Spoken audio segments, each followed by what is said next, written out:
సంఖ్యలో అక్రమ బంగ్లాదేశీలు పాకిస్తానీలను అదుపులోకి తీసుకున్న పోలీసులు. గుజరాత్ పోలీసులు తెల్లవారుజామున జరిపిన ఆపరేషన్లో 1000 మందికి పైగా అక్రమ బంగ్లాదేశీలు మరియు పాకిస్తానీలను అదుపులోకి తీసుకున్నారు. ఈ ఆపరేషన్లో 524 మంది పురుషులు, 284 మంది స్త్రీలు, 214 మంది పిల్లలతో కలిపి మొత్తం 1022 మందిని అదుపులోకి తీసుకోవడం జరిగింది.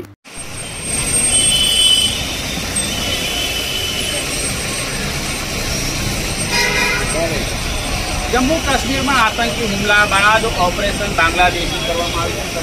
તમે જોઈ શકો છો સુરત શહેરમાંથી 132 જેટલા બાંગ્લાદેશીની અત્યારે ધરપકડ કરવામાં આવી છે, જેમાં 44 જેટલી મહિલાઓ છે. અને మరిన్ని అప్డేట్స్ కోసం మా ఛానల్ని సబ్స్క్రైబ్ చేయండి.